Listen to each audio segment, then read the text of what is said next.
네, 이제 우리가 지난주까지 창세기를 좀 살펴보고 이번 주부터는 출애굽기를 좀 살펴보도록 하겠습니다. 사실은 우리 지난주 목요일부터 우리가 이제 새벽에 출애굽기를 이미 시작을 했는데요. 자, 우리가 창세기 마지막에 뭐 몇 장은 저희가 좀 생략을 한 부분이지만 어쨌든 그 연결이 되어지는데 이제 요셉이 자기가 살아있다라는 것을 이제 형제를 통해서 아버지께 전달을 합니다. 그래서 가족이 70명이 애굽으로 이주를 하게 되죠.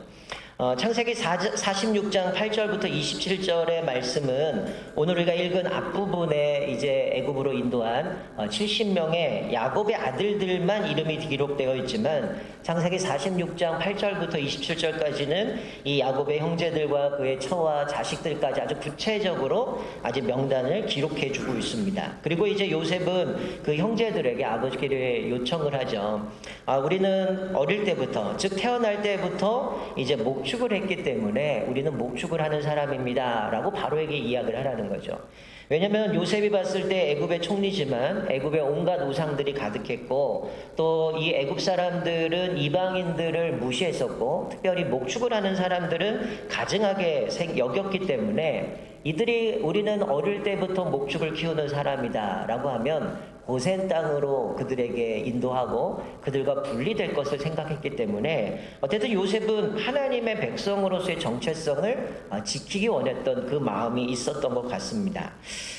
제가 언젠가 한번 말씀을 한번 드렸던 이야기인데요. 우리가 예전 영화 중에 배너라는 영화가 있습니다. 뭐 그 영화를 보신 분들이 많겠지만 그 영화의 가장 앞거는 마지막 마차 경주겠죠. 이 주인공 배너의 역할을 맡았던 사람이 찰턴 헤스턴이라는 배우인데요. 이 배우가 뭐 그 당시에만 해도 우리가 뭐 마차를 모는 시대가 아니었기 때문에 이 역을 맡으면서 열심히 마차 모는 법을 연습을 했습니다.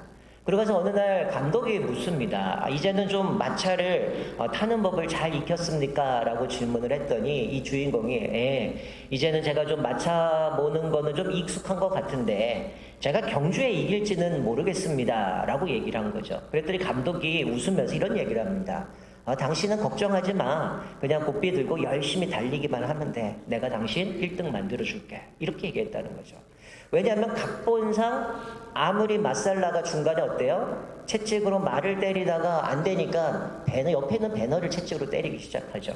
그리고 이 마살라의 마차에는 쇠붙이가 붙어 있어서 옆에 마차를 부딪히면 옆에 마차 바퀴를 부숴버립니다. 그래서 영화에 보면 사람이 날아가기도 하고 말에 밟히기도 해서 실려 나가는 모습을 보게 되는데 이 영화에 보면 어차피 배너는 그렇게 마살라가 채찍을 때리든 마차로 나를 부시려고 밀어붙이든 아니면 떨어질 뻔하든 아니면 뒤로 밀려서 꼴찌가 되려고 하는 그런 상황도 비춰지지만 어쨌든 각본은 어차피 마지막 가면 이 배너는 1등 할 수밖에 없게 이 각본이 되어 있기 때문에 너는 걱정하지 마. 그냥 고삐 들고 열심히 달리기만 하면 돼. 내가 너 1등 만들어 줄게 라고 얘기를 하는 거죠. 사실 이 이야기는 무슨 얘기입니까? 우리 인생과 똑같죠. 사실 우리 인생에도 때로는 여러 가지 많은 고난도 있고 시련도 있고 풍파도 있습니다. 그러나 우리의 모든 인생의 결말은 하나님이 이미 정해 놓으셨다는 거죠. 이미 우리의 인생은 승리가 결정되어 있기 때문에 사실은 우리가 과거에도 고난을 받았고요. 어쩌면 지금도 고난을 받고 있을 겁니다. 그리고 앞으로 미래에도 그런 어려움이 있을 수 있어요. 그러나 하나님은 우리의 인생에 이미 우리의 마지막 결론은 하나님이 승리를 약속해 놨기 때문에 우리 과정에 아무리 힘들어도 우리가 그것을 개의치 않는 거죠. 그냥 믿음으로 하나님 신뢰하며 나아가면 결국은 우리가 승리를 거머쥐게 되어진다는 거죠. 우리에게 주어진 대본이 뭡니까? 사실 성경 66권이 우리 삶에 주어진 대본이거든요. 그래서 우리는 결과를 알고 있는 사람이죠. 우리가 마지막 우리 결과는 어떤 건가? 그래서 우리는 기다리고 있는 결과를 향해서 우리는 달려가는 사람이라는 거죠. 그렇기 때문에 그 결과를 알기 때문에 과정이 아무리 힘들어도 버틸 수 있는 거고요. 힘을 낼 수 있는 겁니다. 자, 오늘 본문의 말씀이 그런 말씀이죠. 자, 6절을 보면 이제 요셉이 죽어요. 그의 형제들도 죽습니다. 그리고 요셉을 알던 그 시대 사람들도 다 죽습니다. 요셉은 애굽의 노예였지만 바로의 꿈을 해석해주고 이제 흉년을 대비해서 풍년을 7년 동안 5분의 1을 곡식을 창고에다 걷어들이고 그리고 흉년을 맞았을 때 백성들이 이제 먹을 게 없다고 아우성칠 때 곡간을 여서 그들을 나눠줍니다. 그리고 전 세계에 있는 사람들이 와서 그 흉년을 어떻게 버텨나가는 모습을 보게 되죠. 그만큼 이 요셉의 그 꿈 해몽과 그것은 하나님이 주신 지혜지만 그것을 통해서 이 요셉의 영향력은 어마어마했다라는 거죠. 근데 이제 요셉도 죽고 그의 형제도 죽고 그 시대 사람이 죽었다는 얘기는 이제는 요셉을 기억하지 못한다는 거예요. 그런데도 하나님은 이스라엘 백성들을 번성케 하셨다는 거예요. 7절 보면 이스라엘 자손은 생육하고 불어나 번성하고 매우 강하여 온 땅에 가득하게 되었더라라고 말씀합니다. 왜 그럴까요? 요셉이 있느냐 없느냐, 사실은 요셉의 영향력도 있지만 그것보다 중요한 건 뭘까요? 하나님이 그들과 함께 하셨기 때문에 형통되는 건데, 요셉은 죽고 그들을 기억하는 사람은 전혀 없지만 여전히 하나님이 그들을 붙들고 계시기 때문에 그들은 생육하고 불어나고 번성하고 강해졌다는 거예요. 왜 그럴까요? 각본대로 가고 있다는 거예요. 여러분, 야곱이 애굽에서 이제 요셉이 살아있다는 얘기를 듣고 애굽으로 내려갈 때 하나님이 야곱에게 이렇게 말씀해요. 자, 자막을 보시면 창세기 46장 3절과 4절 말씀은 이렇게 말씀합니다. 하나님이 이르시되 나는 하나님이라 내 아버지 하나님이니 애굽으로 내려가기를 두려워하지 말라. 내가 거기서 너로 큰 민족을 이루게 하리라. 내가 너와 함께 애굽으로 내려가겠고 반드시 너를 인도하여 다시 올라올 것이며 요셉이 그의 손으로 내 눈을 감기리라 하셨더라 라고 말씀하죠.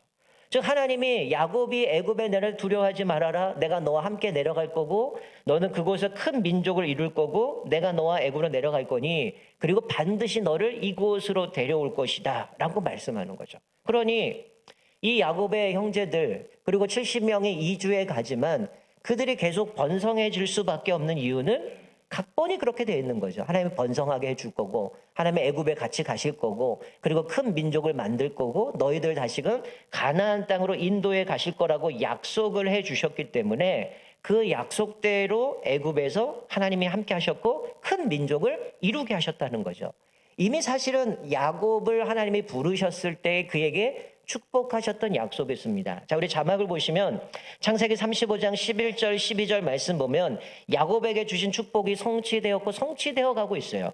여기 보면 하나님이 그에게 이르시되 나는 전능한 하나님이라 생육하며 번성하라. 하나님이 그에게 이미 말씀하셔서 생육하고 번성하라.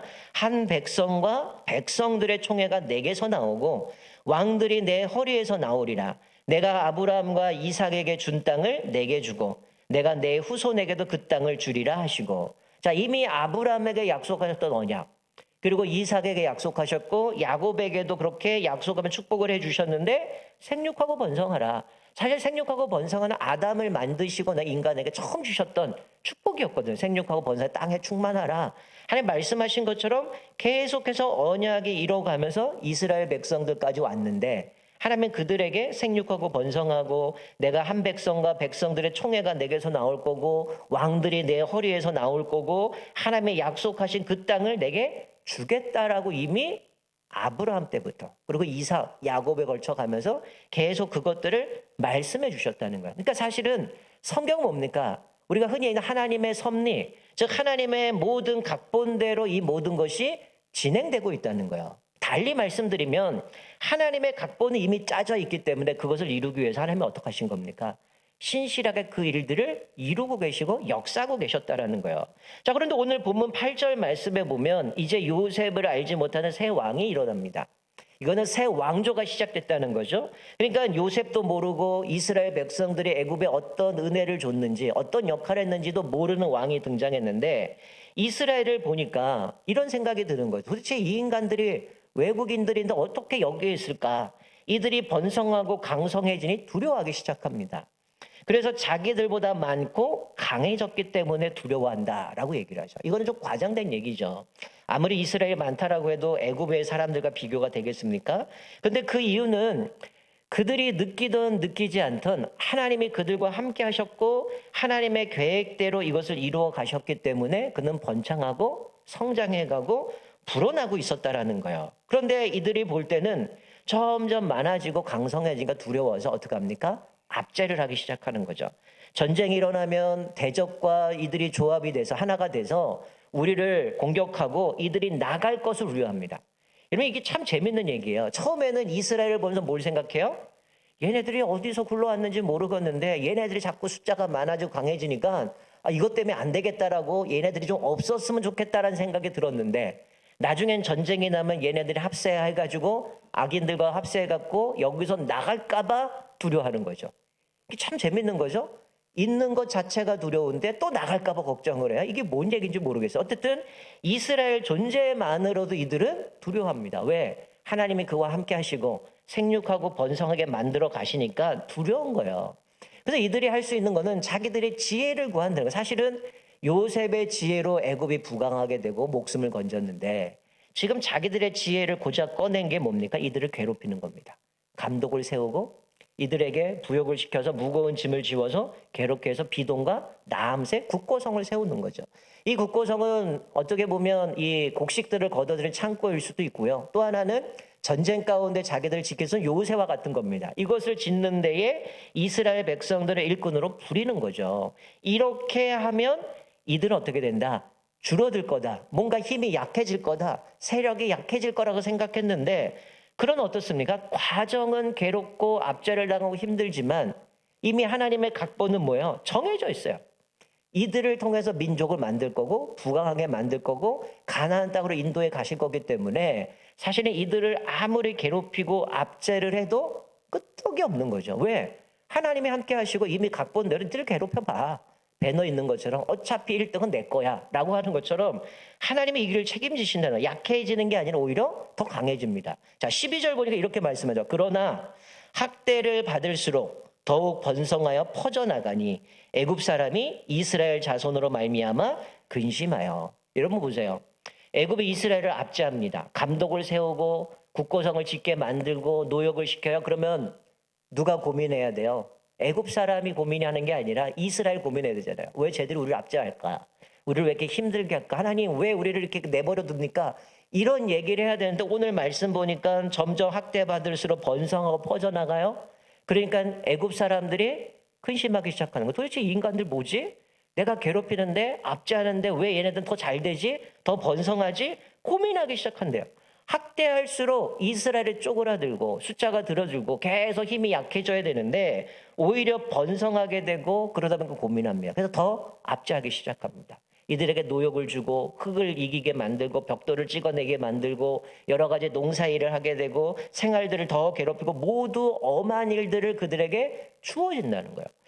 사랑하는 성도, 우리 인생도 다르지 않다는 거예요. 세상 사람들은 사실 예수 믿는 사람들이 잘하는 거 TV 안 나와요.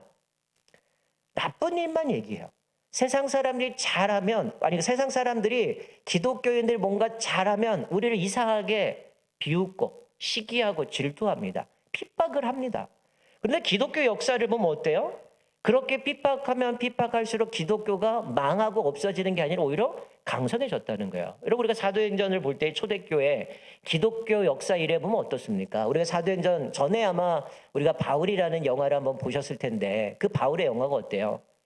네로 황제 같은 사람이 어떡합니까? 10대 박해가 있잖아요. 황제들을 통해서. 근데 이스라엘 백성들, 하나님의 백성들, 예수 믿는 사람들 잡아다가 어떻게 해요? 횃불로 매달아 갖고 불을 붙이고 우리가 뭐 히브리서도 말씀에 나오는 것처럼 어떻게 합니까? 사자굴에다 집어 던져서 사자 밥이 되고 가죽 벗겨 죽이고 뭐 톱으로도 자르고 막 칼로도 죽이고 막 이렇게 힘들게 하지만 어떻습니까? 기독교가 망하는 게 아니라 오히려 더 강력하게 복음이 전파되죠. 왜 그럽니까? 아이러니한 거는 로마가 했던 모든 것을 통해서 그 일을 이루셨다는 거예요.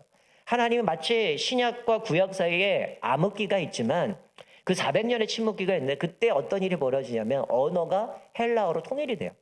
그리고 로마가 전쟁을 할 때마다 모든 길은 로마로 통하는 길을 다 닦아요. 근데 얼마나 놀라우냐. 핍박을 할수록 이 구약의 히브리어로 되었던 성경을 헬라어로 번역된 게 70인역이에요. 그게 헬라어가 만국 공통어가 되니까 어떻게 해요? 모든 사람이 성경을 읽을 수 있게 되는 거고 그 로마가 닦아놓은 그 길을 통해서 복음이 널리 전파돼서 사실 지금 유럽에 있는 모든 곳에 사도 바울이 복음도 전하는 것처럼 오히려 기독교가 더 부흥하고 발전되고 강성하게 되었던 모습을 보게 되는 거죠.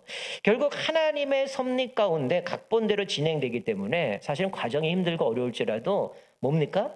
결과는 우리는 다 알아요. 니들이 암만 우리 공격해봐. 하나님 우리를 책임주실 거고 하나님 우리에게 이미 승리를 보장해 주셨기 때문에 우린 버티면 되는 겁니다.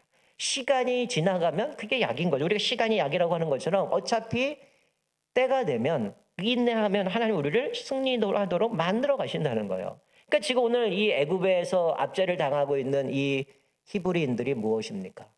과정은 힘들어요. 이들이 괴롭히고 압제하고 계속 자기들을 감독하고 부역을 만들고 괴롭히지만 이들은 결과를 알고 있기 때문에 낙심할 이유가 없는 거죠. 버티면 되는 겁니다. 때가 되면 하나님이 우리를 애굽에서 나와서 이제는 가나안 땅으로 인도해 가실 거기 때문에 그 하나님을 신뢰하면 우리는 흔들리지 않고 믿음으로 나갈 수 있는 거죠. 이런 가끔 우리 직장인들이 회사 일이 너무 힘들어요. 뭐만 기다리고 있습니까? 6시. 왜 6시를 기다리죠? 퇴근하니까. 땡치면 집에 가니까. 그러니까 버티는 거예요. 만약에 여러분들 24시간 일만 하라고 그러면 누가 회사 다니겠습니까? 그러니까 이 애굽에 있는 사람들도 때가 되면 하나님이 우리를 건지실 거니까 걱정하지 않는 거죠. 그러니까 70명이 이주하죠. 그리고 400년의 세월이 지나는 동안 이들은 60만으로 불어납니다. 그것을 뭐 남녀노소 다 합치면 뭐 200만에서 300만까지 되는 숫자인데 학대하면 소멸되고 학대하면 이들이 줄어들고 사라져 버려야 되는데 오히려 번성해지는 거죠. 이건 다른 걸로 해석할 수 없어요. 오로지 하나님의 섭리고요. 하나님의 각본이 그렇게 돼 있기 때문에 아무리 니들이 핍박해봐라. 우리는 성장할 수밖에 없고 번창할 수밖에 없고 승리할 수밖에 없다는 거예요. 여러분 이게 성경을 거슬러 올라가면 하나님이 물론 이 세상을 창조하기 전부터 이 모든 각본을 써 가시지만 자 우리 자막을 보시면 창세기 15장 13절 말씀 우리 전에 아브라함을 우리가 말씀을 나눌 때에 아브라함이 하나님 앞에 그런 얘기를 하잖아요. 나는 상속자가 없습니다라고 할 때에 하나님께서 너를 하늘의 별을 봐라. 내가 네 자식을 많게 주겠다면서 하나님 그러면 그건 믿겠는데 나에게 땅은 어떻게 주실 겁니까? 라고 하나님께 질문합니다. 그때 하나님이 어떻게 하셔요? 밤에 그를 꿈속에서 뭘 보여요? 그 하나님이 그렇게 말씀하면서 이제 횃불 언약을 하죠. 동물을 쪼개고 횃불이 왔다 갔다 하면서 그때 하나님이 뭘 보여주십니까? 이 말씀하시는 거죠. 여호와께서 아브라함에게 이르시되 너는 반드시 알라. 내 자손이 이방에서 객이 되어 그들을 섬기겠고 그들은 400년 동안 내 자손을 괴롭히리니. 자, 여러분 이게 아브라함 때부터 말씀한 거거든요. 그러니까 이 이스라엘 사람들이 애굽에 있지만 이 말씀을 언약을 기억하고 있다면 어떤 생각이 들까요? 야, 400년만 버티면 우리는 가는 거야. 이건 이미 하나님의 계획대로 있어. 그러니 이것만 버티면 돼. 우리가 더 나아가 성경에 보면 어떻게 이스라엘이 포로로 끌려가잖아요. 그때 예레미야를 통해서 뭐라고 말씀해 다니엘이 깨달은 게 그래 70년만 지나면 우리는 돌아가는구나라고 주신다는 거죠. 그러니까 그게 인생의 끝이 아니라 결말을 하나님의 약속해 주셨기 때문에 400년 동안 우리가 괴롭힘을 당하고 압제를 당하지만 이게 끝이 아닌 거죠. 자, 그 뒤에 15장 14절과 16절 말씀해 보면 이렇게 말씀해요.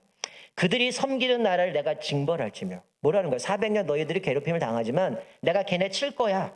그 후에 내 자손이 큰 재물을 이끌고 나오리라. 노예인데 압제당하고 있는데 하나님의 그들을 칠 뿐만 아니라 그들의 큰 재물을 이들이 가지고 나와요.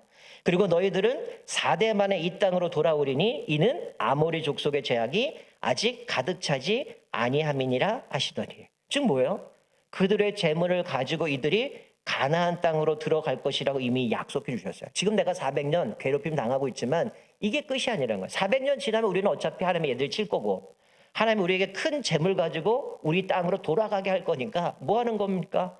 버티면 되는 거예요. 인내하면 되는 거죠. 하나님의 우리에게 주신 결말은 이게 아니고 이미 가나안 땅을 주셨잖아요. 우리가 신명기를 보면 앞으로 너희들에게 가나안 땅을 주겠다라고 하지 않고 뭐라고 얘기합니까? 너희에게 준 땅이라고 얘기하죠. 이미 하나님이 주셨다라고 말씀하고 있는 거죠.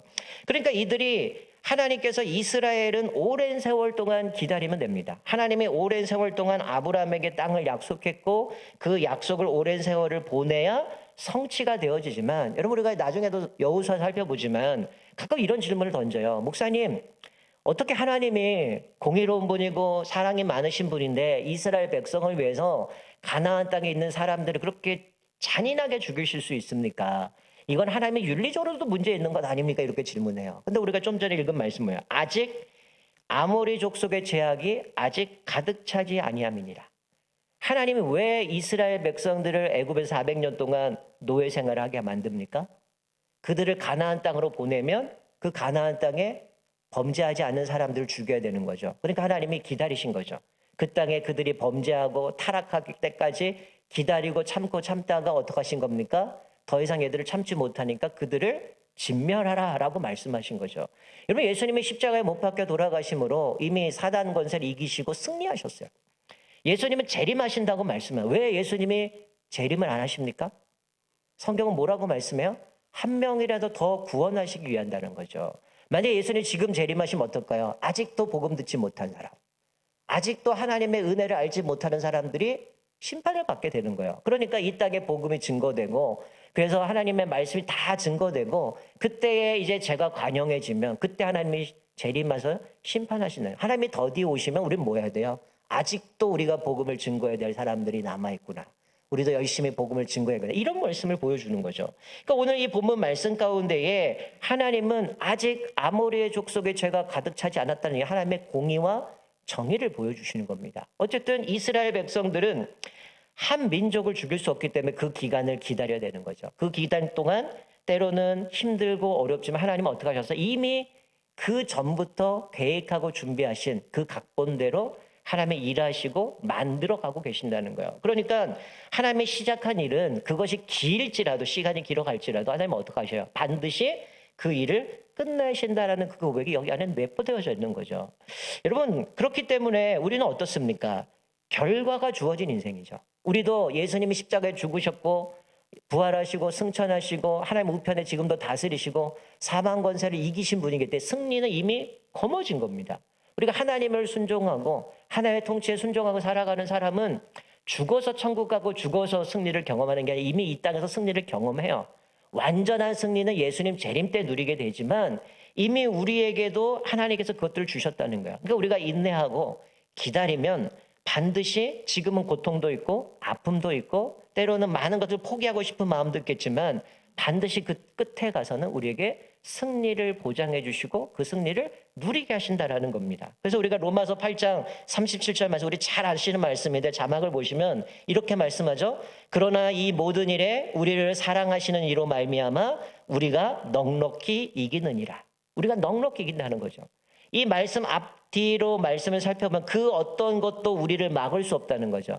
하나님이 우리를 사랑하시기 때문에 그 예수를 우리에게 보내주셨는데, 모든 것을 우리에게 주셨는데, 그리스도 예수 안에 있는 하나님의 사랑에서 우리를 끊을 자가 아무도 없다는 거죠. 환난이나 공고나 박해나 기근이나 적시나 위험이나 칼이냐, 그런 것도 예수 그리스도 사랑해서 우리를 끊을 수가 없다. 즉 하나님이 우리에게 승리를 보장해 주셨고 우리를 위해서 예수님이 죽으시고 이미 승리를 보장해 주셨기 때문에 그 과정은 지칠 수 있어요. 힘들 수 있어요. 그러나 그 승리의 날을 위해서 때가 찰 때까지 어떻게 됩니까? 인내하는 거죠. 믿고 기다리는 거죠. 그래서 우리가 앞으로 살펴볼 이 출애굽기 내용이 뭡니까? 이스라엘 백성들이 70명이 이주합니다. 그런데 그들이 어떻게 300만이 되는 어마어마한 숫자가 되었는가? 그리고 그들이 어떻게 애굽에서 하나님의 은혜 가운데 나오게 됐는가를 보여주고 있는 거죠. 그것은 하나님의 각본대로 이루어 가시는 거죠. 그리고 이제 그들이 시내산에서 하나님의 율법을 받게 되어지면서 이들이 어떻게 놓였던 그들이 하나님의 백성이 되고 하나님이 그들의 하나님이 되어주고 그들을 어떻게 약속의 땅 가나안 땅으로 인도하시는가를 보게 되는 거죠. 그러나 그 승리는 결국 순종하는 자들을 통해서 얻어지는 거죠. 광야에서 40년 방황하지만 불평하고 원망하고 하나님 못 믿으면 어떡합니까? 하나님 앞에 심판받잖아요. 그래서 결국 1세대는 죽고 여호수아와 갈렙 그리고 2세대들이 하나님 앞에 믿음으로 고백하고 순종하는 사람만이 가나안 땅에 들어갔던 것처럼 우리의 인생도 마찬가지예요. 이미 결과는 주어졌습니다. 우리는 그 결과를 향해서 기다리는 그 결과를 달려가는 사람입니다. 저를 한번 따라해 보겠어요? 어우승. 무슨 얘기입니까? 어차피 우리는 승리한다. 그러니까 어차피 이길 건데 견디라는 거죠. 기다리라는 거죠. 어차피 승리는 내 거라는 거야. 니들이 암만 괴롭히든 사단이 우리를 괴롭히든 어차피 너는 끝났어. 예수님한테 너는 심판받았고 이미 마지막 때 최후 심판을 받게 되지만 이미 예수 그리스도를 통해서 우리는 승리를 경험했고 지금 힘들고 어려울지라도 어차피 우리는 승리한다. 하나님의 것을 보증하셨다.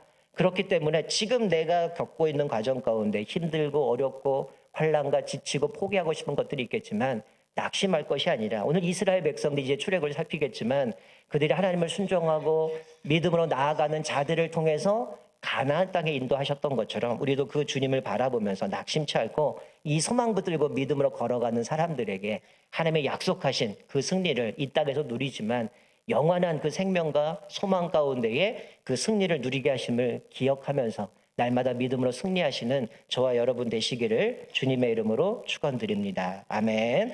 우리 다 같이